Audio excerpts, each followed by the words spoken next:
you know, I wore glasses for a short period of time. I was actually going to ask you that. Yeah. I've never seen you with glasses. No, because my eyes themselves aren't that bad. Because it's what goes from here to my brain, glasses, unless I go for like proper thick bottle bottoms, like, you know, the big like Millhouse style glasses, it makes such a small amount of difference, it's not worth doing. So I haven't worn glasses since I was probably about 8 or 9 years old. Okay. No point. Right. But then, yeah, as I've got older, I mean, like getting bullied wasn't great, but having a support at school was okay, was, you know, helped. But then you get to a point where it's like, well, your mates start learning to drive, and I can't do that. Don't get me wrong, I'm a boss at public transport, but, you know, having that freedom, that independence, or different job opportunities, because actually, do you know what? I don't need to worry about, is there a bus or a train stop near where I need to get to work? I can just get in a car and drive. You know, really, you know, is a pain in the arse. Like, I remember last year looking for a job and found one that they seemed really keen, and I seemed really keen. And then it came to sort of asking me, do I drive? I told them no, and I explained why, and they was like, well, based on our location, there isn't any public transport remotely near us for you to be able to get here and, you know, routinely be able to get to work on time. So it closed it down. And had I have been able to drive, and I know that lots of people don't, but had I been able to do that, suddenly, I'm not saying I would have got the job. I know what you mean, though, but it was greater opportunities, and like greater independence, greater freedom. You know, even like going out and seeing mates and stuff. It's like, okay, well, I'll get an Uber, or let me check the buses, or if I go and meet somebody, like, let me see where the trains go, and all. It's such a faff to, rather than typing in a postcode into your phone and sticking it in a like mount in your car and following directions and off you go. It's like, right, well, okay, let me see what time the buses are. Then does that tie up with what time the train is? Because you don't want to get anywhere and be stood around for an hour waiting for a train if there's not a bus that's closer. Then when I get off the other end, like, how am I going to get from there to where I'm supposed to be going? Like, you almost have to like military style plan where you're going and how you're going to get there. Otherwise, it's just, you can't just spare at the moment say, fuck it, let's go and do something, or go and see like somebody or a friend or family or whatever that isn't local, because it takes too much planning to be able to do that. Yeah.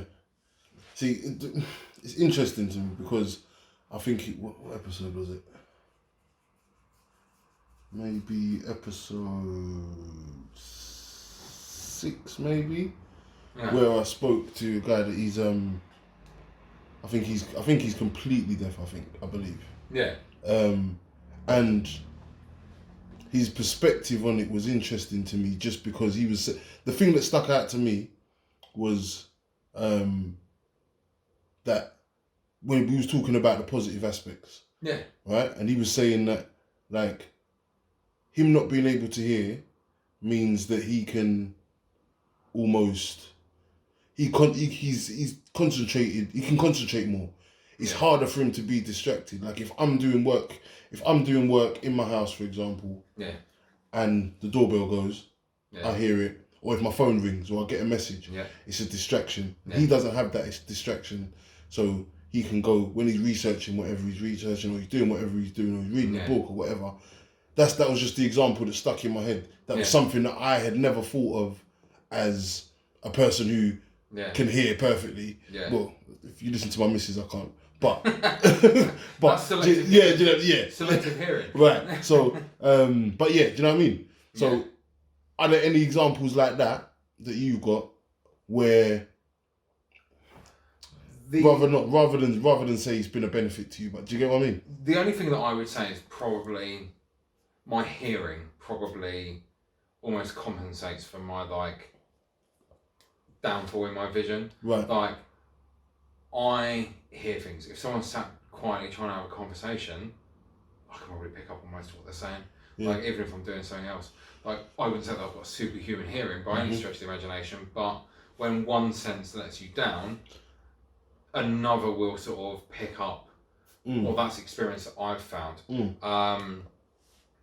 You know, but do you think that's through using it more, or do you think that is just like a natural thing that almost like what was kind of stolen from you eyesight wise was kind of just tacked onto your hearing? Yeah, possibly. And it's like, you know, like probably an example I can give is like getting a train somewhere. Whereas most people would just get off the train and start, you know, stand wherever and be like, oh, there's a board up there that says where my next train is or whatever else. Yeah. A lot of train stations obviously do tannoy announcements and stuff.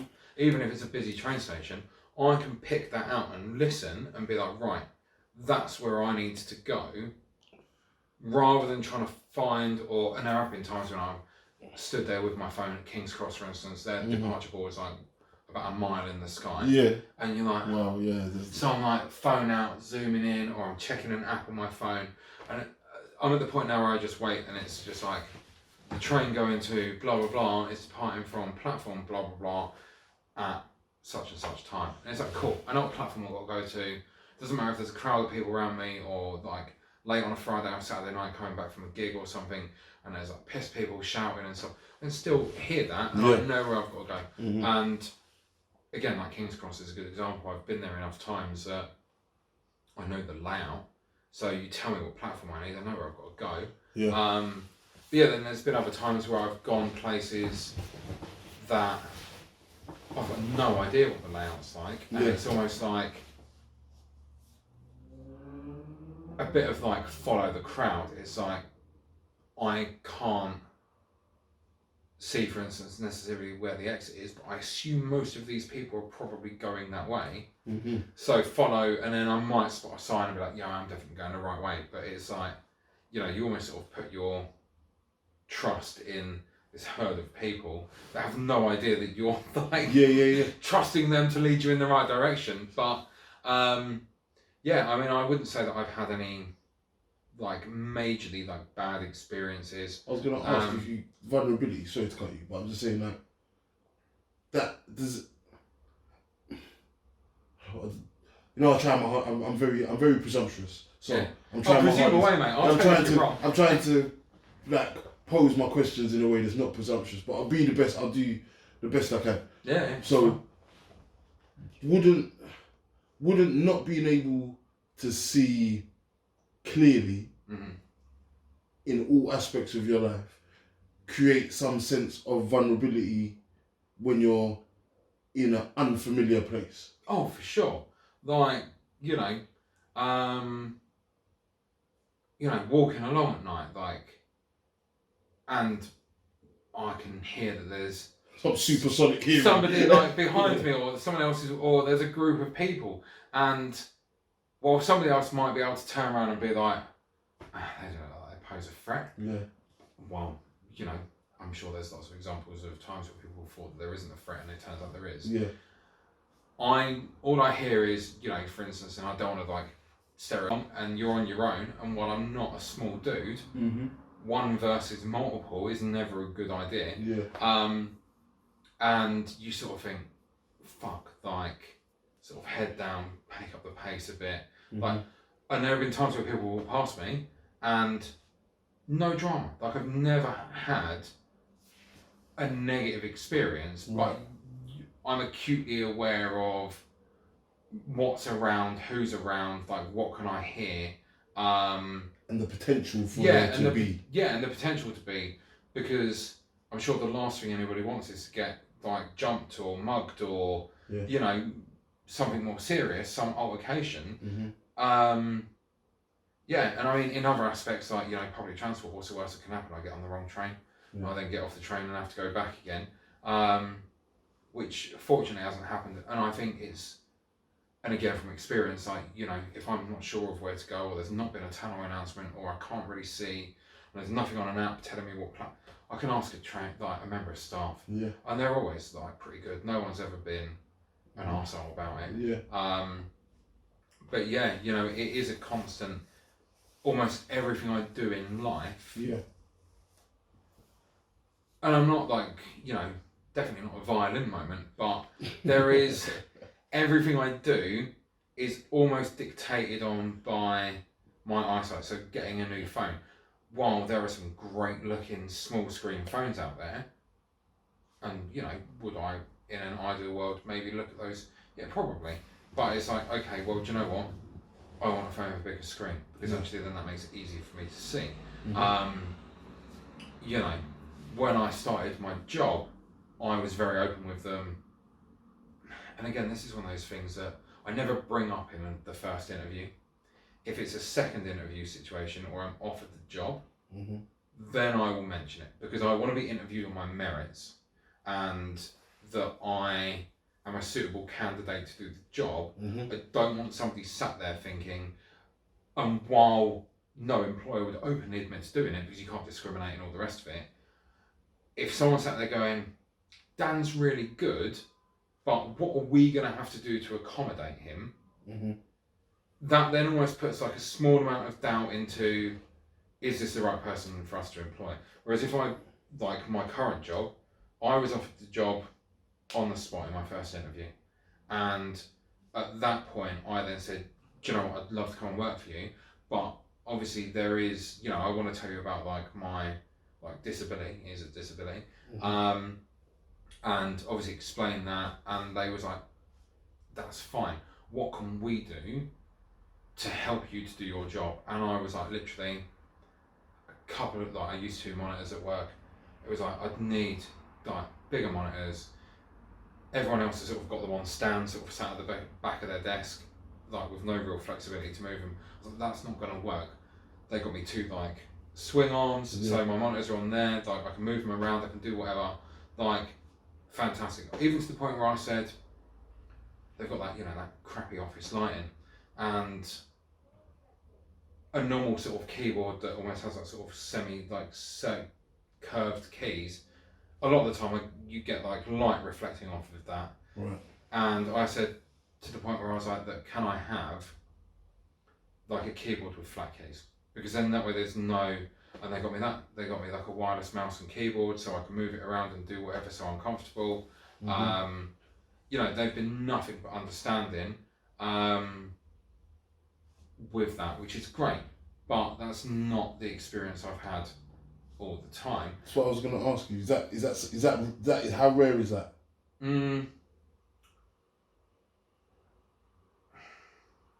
The thing is, I couldn't necessarily put my finger on it and say it's definitely happened, but because no one, if someone says you've not got the job, for instance, they're going to give you reasons other than you've got a disability, because they just flat out can't say that.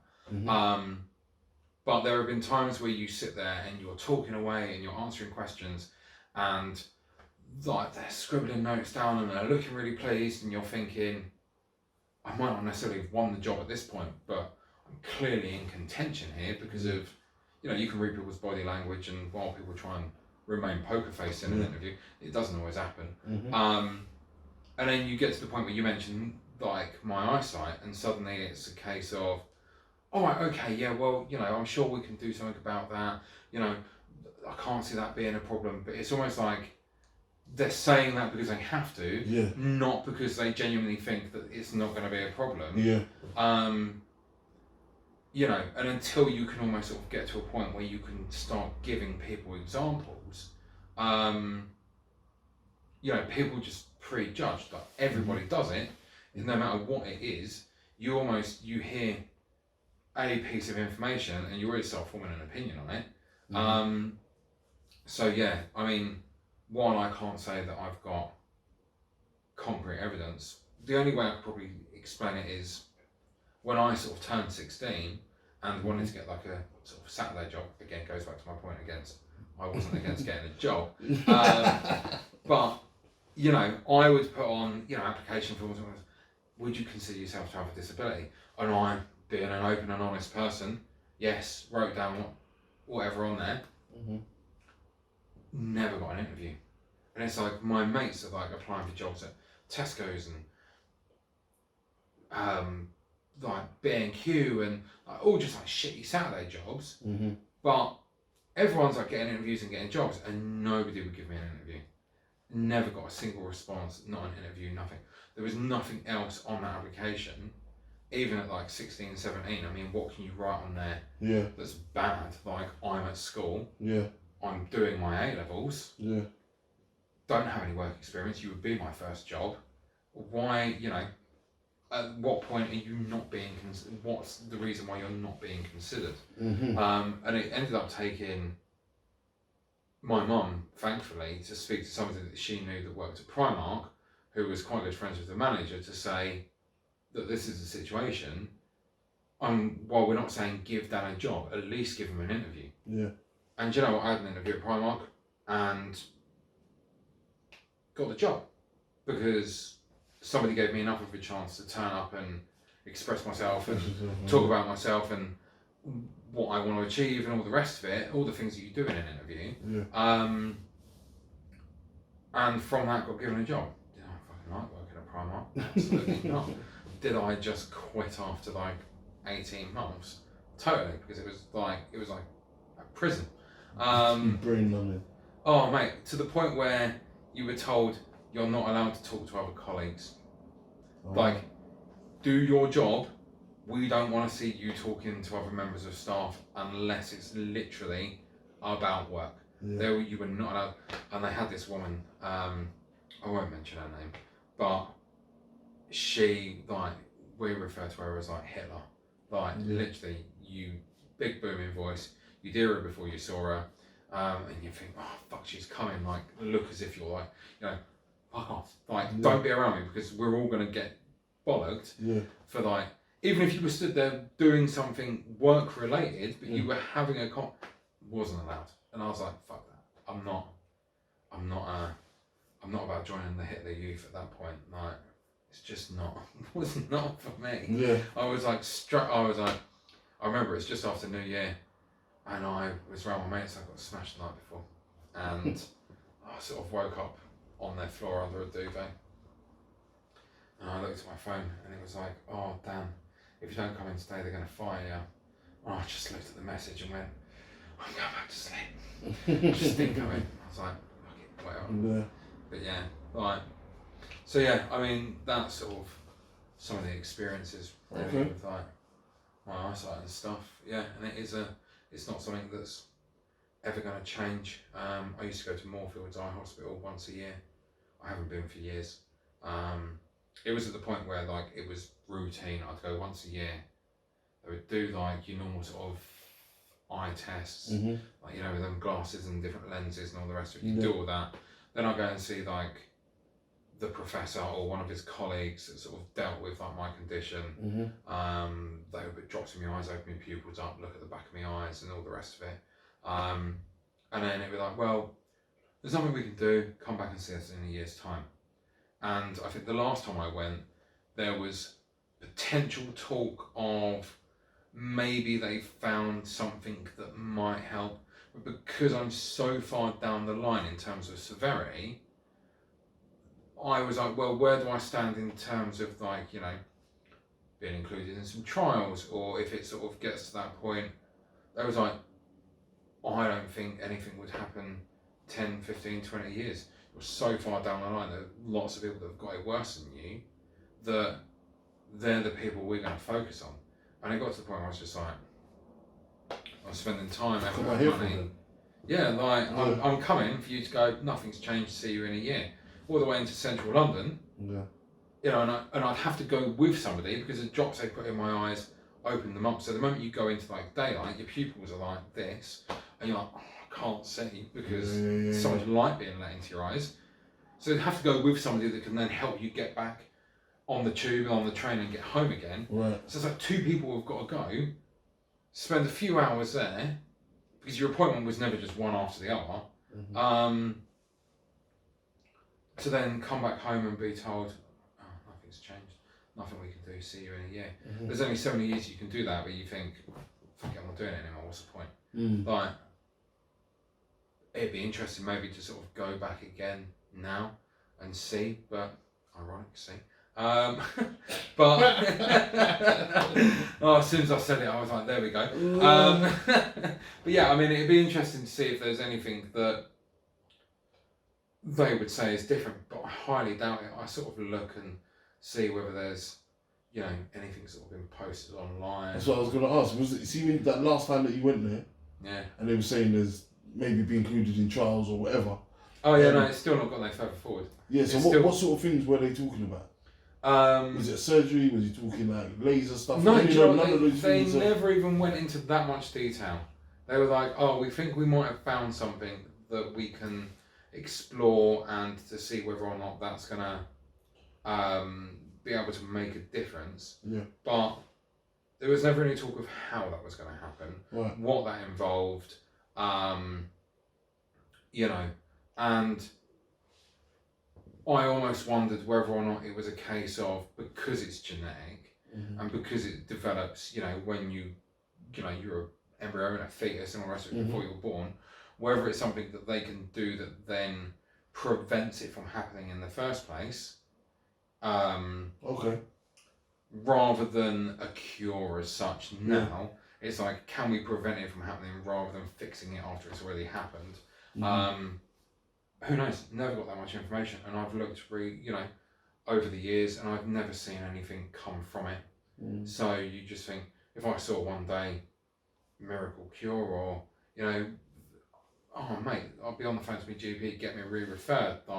Let's get back in the system. Let's explore the options. Yeah. But as it stands at the minute, no. I don't even go to an optician's because having to go there and then they go, your eyes are fucked. Did you know? I'd be like, yes, from birth. Did you know? Did you know? I honestly thought this was normal. Yeah. I've lived with this since the day I was. Oh, it's just like it's not worth it. If I ever felt like I was aware that my eyesight got worse, then yeah, I'd probably do something about it.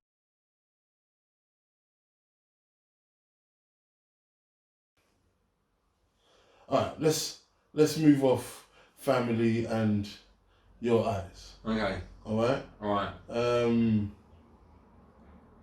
Well, I suppose, like you said, your eyes kind of are impact every part of your existence. Every day. So maybe it's not possible to move from the eyes.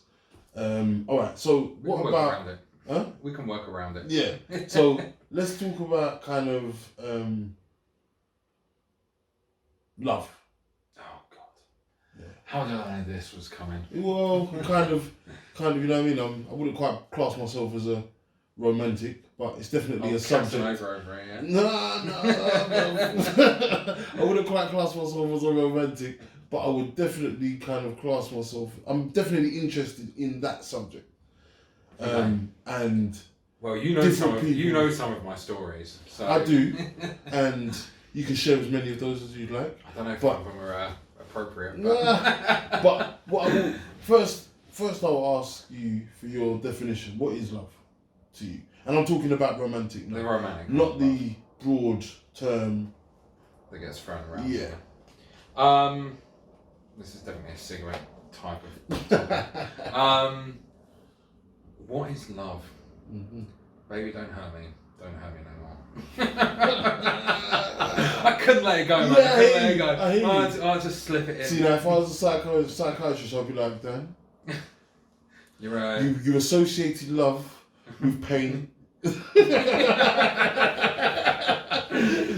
Sometimes. So, have a think. What do you reckon? How would you describe love? Or define? In all seriousness, for me, love in the romantic sense is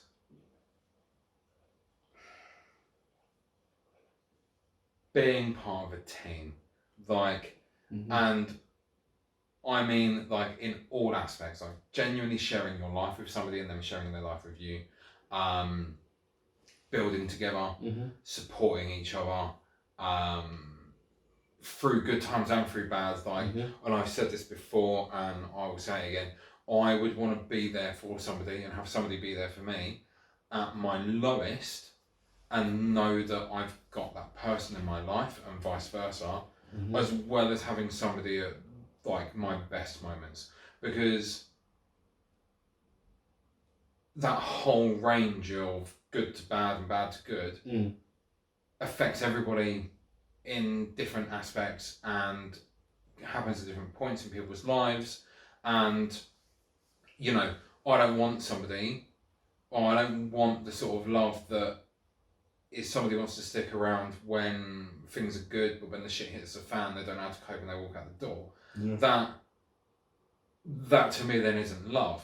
Like, yeah, like genuinely, like a proper bond. Sounds like commitment's a part of that as well. Oh, for sure. Like, I have 3 golden rules, Chuks. Don't lie to me. Don't cheat on me.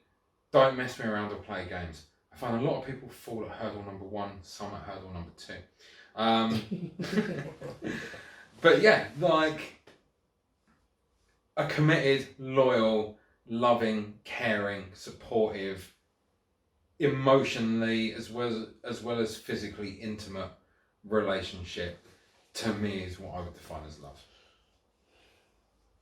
Very well put. Very well put indeed. I've had a lot of time to think about it. Yeah. I expected nothing less from you. The single life hasn't treated me that well.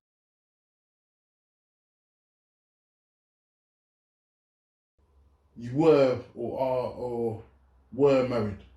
Yeah, I'm in the process. She's doing it. So I'm a passenger in the journey of divorce. Right.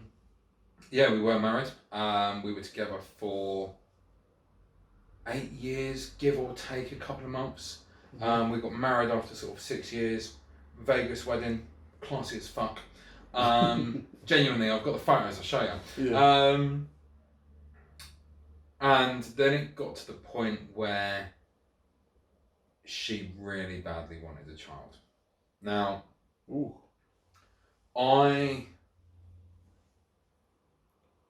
I'm not against the idea of having kids. Right. Yeah. And it's almost strange and slightly ironic having this conversation with you as an expectant father. Yeah. But I sort of said, like, we got together, I was 23, she was 18 when we got together. And the kids conversation had come up. And I was very much, do you know what, it'd be nice to have a kid by the time I'm 30. And then 30 happened. And I'm like, I don't feel like I've done anything. I'm still living in the same place I lived in when I was 21. Yeah. I'm not really in a position, we've got debt, like, she hadn't learned to drive as we've been through, me driving is just not an option. Yeah. Her parents lived in South London.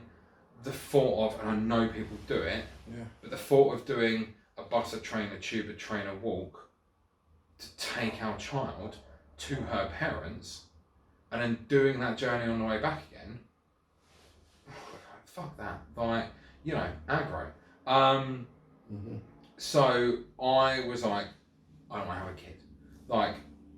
Was it I don't want to have a kid, or was it I don't want to have a kid now? So she was very much, this was the end of 2017, or around 2017-ish. Okay, so I really, really want to have a child. And rightly or wrongly, the only way I could counter that, because I felt like if I gave her a glimmer of hope, it would always be chipped away at until I've been broken down to the point where I just say, fuck it, let's have a kid.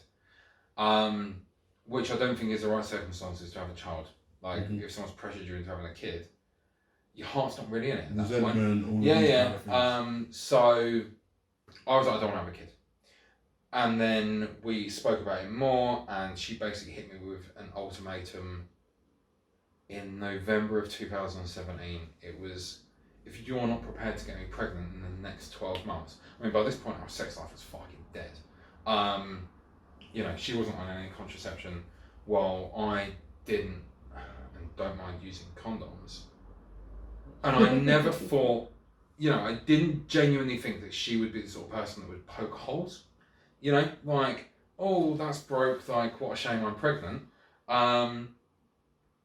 The fear that we would be having a child in a situation that I didn't feel was right. Was enough to kill our sex life dead. Wow. And so she was like, if you're not going to give me a child or get me pregnant in the next 12 months, what's the point in us being together? And so we made the decision to break up. And then I was like, I don't want to lose this woman I loved. This woman, this is the woman that I've married, that I wanted to spend my life with. You know, she was everything I would have wanted. You know, I then offered a compromise of, let's give it 5 years. At this point, I'm like turning 30, just turned 30. She was 25. So, you know, she wasn't exactly, it wasn't at a point where our biological clock is ticking, shall we say. Yeah. And I was like, let's give it 5 years. Let's pay off the debt we've got. Let's move out of a 1-bedroom flat. You know, you learn to drive. Like, it'd be nice if we could have another holiday or 2 in between time, because doing that with a kid, as much as lots of people do it, you want to go away with your missus. It's not going to be the same sort of holiday if you're going away with your missus and your kid, is it? And she just either didn't believe that, like, I was truthful about that, or didn't want to accept that as a compromise. And in the end, she moved out Christmas Eve 2017. That was it. And we've hardly spoke since. Not in a we hate each other kind of way. But she's moved on. She met somebody. She had a kid last year, which I'm genuinely pleased about, because I feel like she's now got what she wanted, and I clearly wasn't in a position at that point to give it to her. So, yeah, like, it was great while it lasted. Did I want it to continue? Fuck yes, of course I did. I wouldn't have married the woman otherwise.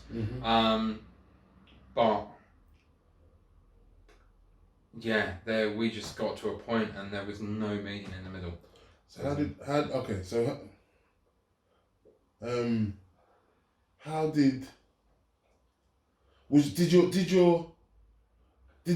the fact that you're partially sighted impact on that? Like, meeting, I don't know, how did you meet her? Kind of plenty of fish, mate. Plenty of fish. Definitely not knocking that at all, bro. No. Definitely not knocking. No. Do you know what I mean?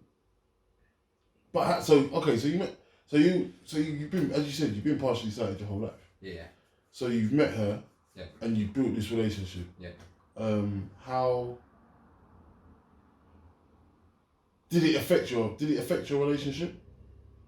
Apart from obviously the driving situation. And no, do you know what? Kind of wanting. Not really. Like, she was, and again, this goes back to my, like, definition of love. She was nothing but supportive. You know, she fully understood, like, and again, when you spend enough time with somebody, you can show them and give them examples and etc. of, like, what you can or can't see.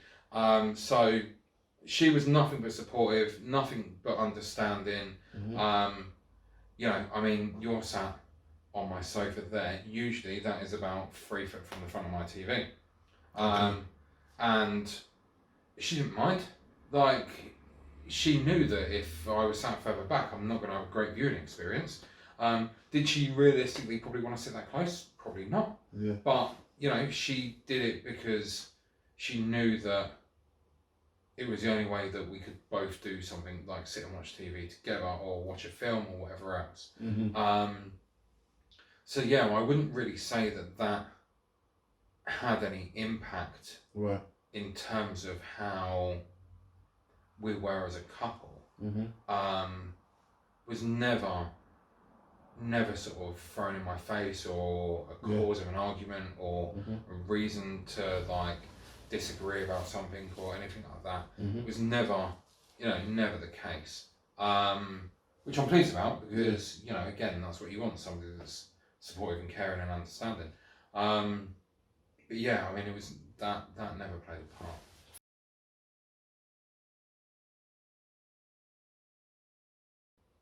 This idea of you not wanting to have a child, right? Okay. At that point. Yeah. For the reasons that you gave, which were, you know, your lives weren't in the place that you thought that they should be. Yeah. So now, moving forward, this is where I'll go into my public service announcement. I'm saying, ladies out there, you know what I mean? He's a lovely geezer. Yeah, but so moving forward, how do you view it differently, or do you still view it the same? Do you still, yeah? So if we're talking about the kid situation, Mm-hmm. if I never have a kid, Right. I wouldn't be bothered.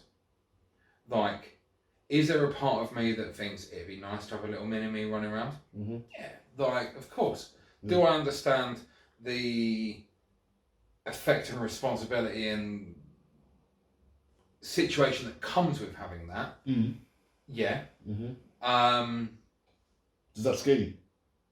Yeah, probably. Yeah, I would say it probably does to some degree. Do you think you'd be a good father if you was one? I have been told by multiple people. It's not last, mate. That's not. I'm asking you. Your opinion. Okay. From interaction with other people's kids, Mm-hmm. like, there are parts of that I enjoy.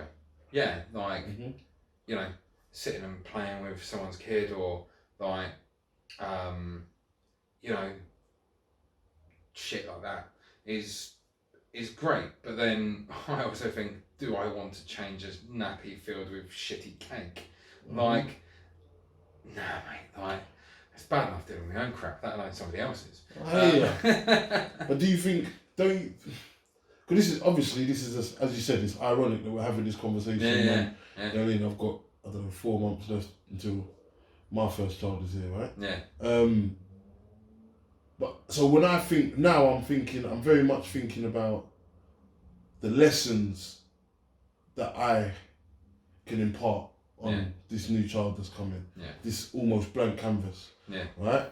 And I think about the things that I will be able to teach this child. Yeah.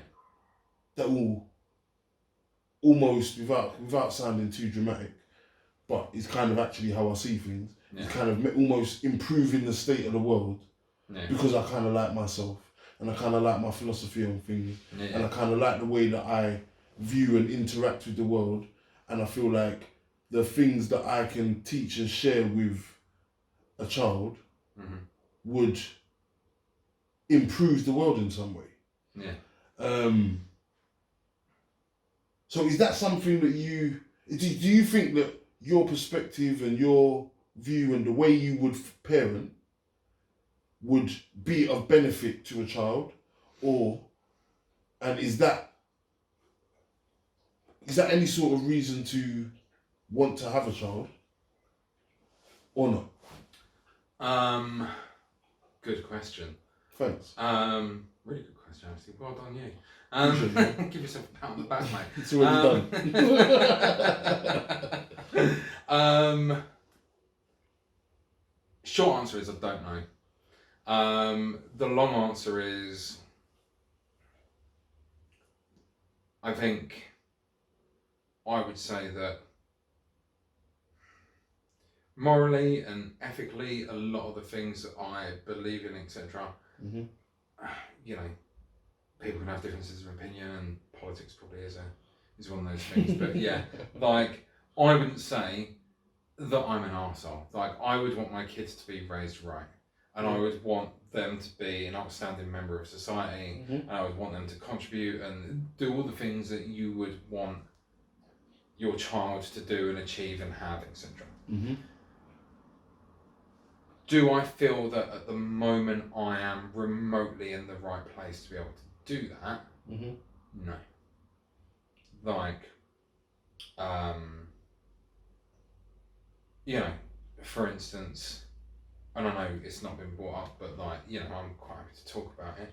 You know, like, I have, still am, dealing with like a lot of like issues like depression, etc. Like, I'm having counselling at the moment. Right. You know, the way I describe it to people is, at the moment I'm sort of keeping myself above water. Right. The support of somebody else in like a relationship situation, I could only see as a benefit. Yeah. But am I in a position that I feel comfortable and happy and content in my own life to be able to start being a positive influence on That's fair. a child, no, I don't think I am. And I would hate to be in a situation where I don't feel like I can give a child of mine 100% of what it deserves. You know, and this goes back to sort of like my point about like the reasons why I didn't want to have a kid before. To be able to, and rightly or wrongly, like I always think that my opinion is giving a child, I think the bare minimum you can give a child is what you had growing up. Yeah? Yeah. If you can give that as a bare minimum, fantastic. If you can improve on that and give them a better upbringing than you had, even better. Do I feel like whether financially, mentally, living arrangements, any of the other things that I've spoke about, do I feel like I'm in a position to at least give a child the bare minimum of what I had? No, I don't think I am.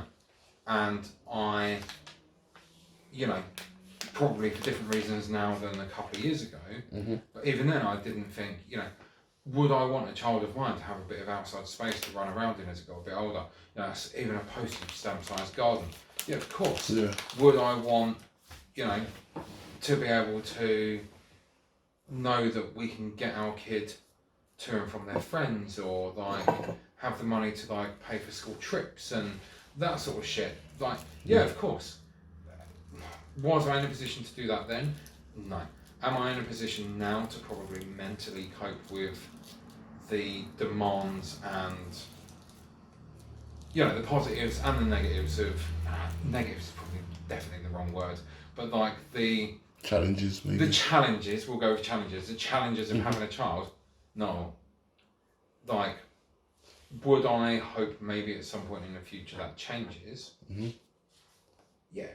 Is that something that is alright? What I'm really asking, because I understand that.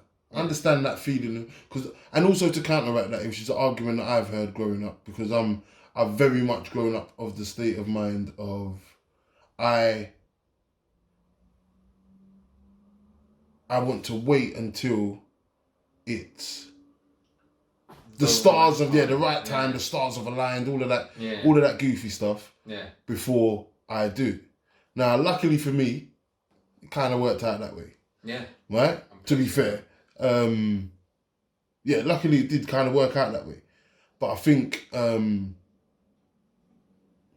what somebody, in response to me saying that to somebody, what someone did say to me, or more than one person actually, said that they're with someone with children, obviously just says there is never a right time. You are never in the perfect situation. No. And you know, and I get that, and that was my parents' argument that Dan, it will never be the right time, and I don't disagree with that in the slightest. Would I like to be as prepared as possible? Yep. Yes.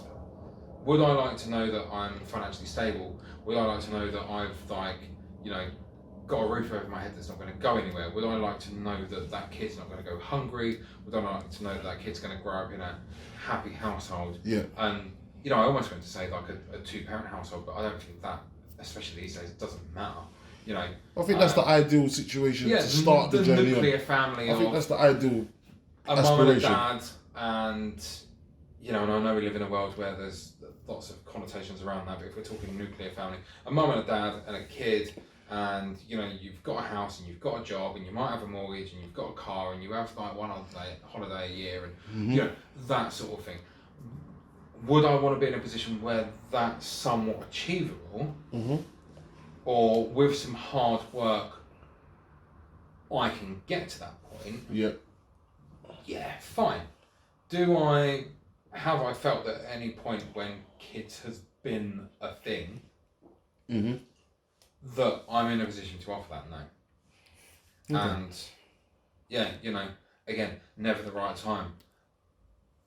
Am I going to spend probably all my spare money on nappies and baby grows and baby food and milk and all the rest of it? Yeah, of course, but would it be nice to go into that with a small amount of savings put to one side, so that actually the sort of bigger expenses, a cot and a pram, and I know people spend ridiculous money on a pushchair and pram and all the rest of it. Definitely. That wouldn't be me.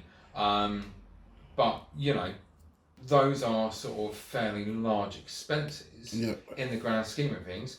Am I going to go and spend, the thought of me buying a new PlayStation at the end of the year, I've got to put some money aside for that. Yeah.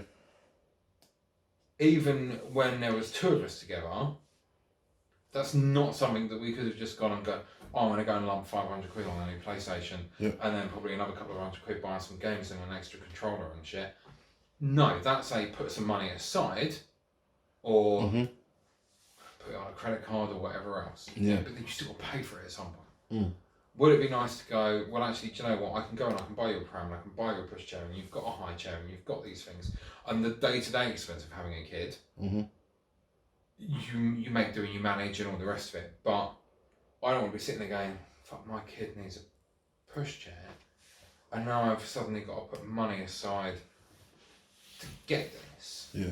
And I know it's very money orientated, and there is a lot more to life. And, I was going to say, kids don't really, at that age, don't have any grasp or concept of money, but money makes the world go around. Alright, so what I was going to ask you is, was when you were growing up, kind of going back to you growing up. Yeah. Was your household very much like your dad went out to work, your mum looked after the house? She might have had a job as well, but I'm saying, was that the general split of the roles? And is that how you view the, I don't know if archetype, I don't even know if archetype is the right word, but is that what you aspire to? Do you think that being that man is that the man that you want to be? Yes and no. Like, and I know that's such a wishy-washy answer. It's not. Speak your truth, man. Would I like to be at a point where, do you know what, my wife, girlfriend, fiance, whatever label you want to put on it, can be at home with our kid, and whether it's like small or when it's older or whatever else, and be able to like be there and have at least one full-time parent, to be in a financial position and all the rest of it to do that, that's the dream, right? Do I have any issue with two of us going to work and us paying for childcare and all the rest of it? No, if that's what you've got to do to get by. But do I think that then has some impact on your child growing up? Are you then the main carer for, if you're both finishing work at 5, 6 o'clock at night, and your kid's like 3 or 4 years old, maybe, your kid's not going to start much later than that, because it's, so you're spending maybe an hour with your kid, and you're the person that's coming along saying, right, brush your teeth and let's have a bath and get your pyjamas on and you're going to bed. Are you doing the finger painting and the playing with and teaching and all the rest? No, because you're at work. And it's like, okay, you might have weekends, but 2 days a week. Yeah. So would that, is that, are you saying that without you being able to do that, you're not ready to have a child until you're able to do that? No, I'm saying that if the other things I've mentioned were somewhat in place or feasible, or we was working towards, then if I felt that, and I think this is a big thing, are they the right person to have a child with? Which I think is the most important thing. The biggest thing. Like, being with somebody is one thing. Yeah, if your relationship goes tits up, do you know what? You part separate ways, go and live your life, they live theirs.